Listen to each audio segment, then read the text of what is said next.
मैं गरिमा अग्रवाल आप सभी का वंदन करती हूँ, अभिनंदन करती हूँ।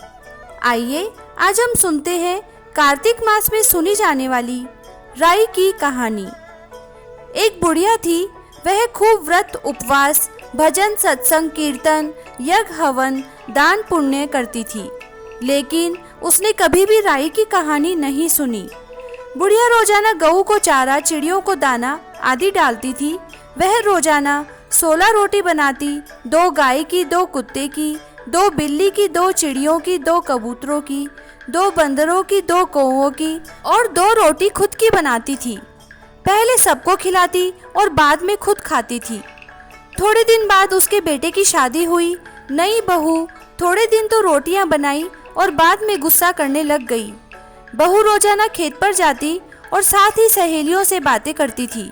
वो पूछती थी कि तुम रोजाना इतनी देर से कैसे आती हो, तो बहू गुस्से से कहती थी, क्या करूं, मेरी सासू के लिए 16 रोटियां रोजाना बनानी पड़ती है।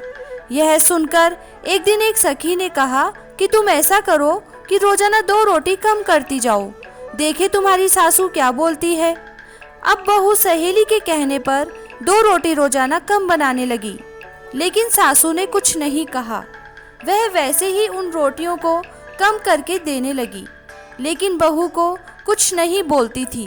मन में सोचती थी कि भगवान की यही इच्छा होगी, इसीलिए ऐसी बहू घर में आई है। वह शांति से रहती थी। एक दिन ऐसा आया कि बहू ने 2 रोटी ही बनाई। बुढ़िया ने 2 रोटी में से सबको खिलाया।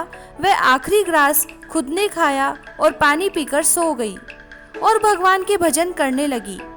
कुछ दिनों बाद बहू ने रोटी बनाना ही बंद कर दिया।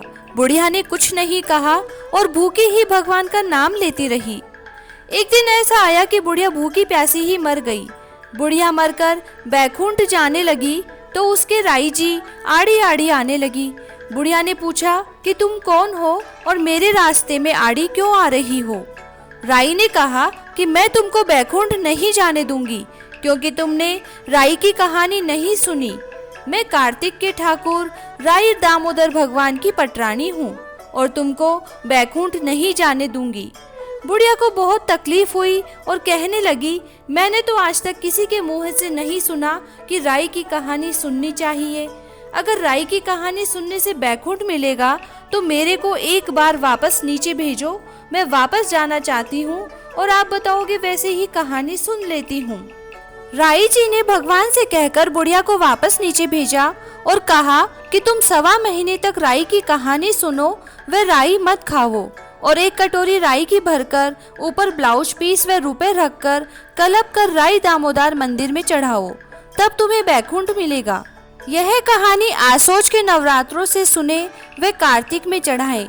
अगर कार्तिक से सुने तो राई तो कार्तिक में चढ़ा देवे, लेकिन कहानी सुनते रहे। इससे राई दामोदर भगवान खुश होते हैं। अब धरती पर बुढ़िया के शरीर को उठाने ही वाले थे कि उसमें प्राण वापस आ गए। वह जल्दी से उठकर आई और नहाने धोने लगी। यह देखकर सब चकित हो गए। सब कहने लगे कि बुढ़िया ने बहुत पाप किया है, इसीलिए भगवान ने पाप करने के लिए वापस भेजा है। बुढ़िया सुनती रही, कुछ नहीं बोली, लेकिन बहू बोलती रही कि देखो सासू जी को, जो मरकर भी वापस जिंदा हो गई। पता नहीं किसमें जीव अटक रहा है, इसमें तो पहले से भी ज्यादा ताकत आ गई है। बहू तो सोच रही थी कि सासू जी से पिंड छूट गया, लेकिन वह तो जिंदा हो गई। यह देख वह बहुत परेशान हुई। अब इधर बुढ़िया ने बहू से कहा कि तुम मेरी कहानी का हुकारा भर लोगी क्या। तो बहू ने कहा कि पहले जिंदा थे तब भी यह सब कथा कहानी करते थे, और अब मरकर वापस आए हो, फिर से वही कथा कहानी शुरू कर दी। यह सब तो ऊपर ही छोड़ आते। बहू ने खूब सुनाया, लेकिन बुढ़िया ने कुछ नहीं कहा।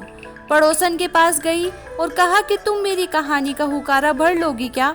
तो पड़ोसन ने कहा कि हाँ भर लूंगी, मुझे तो कुछ आता नहीं है, हुकारे का ही पुण्य मिल जाएगा। अब बुढ़िया ने 1.25 महीने कहानी सुनी।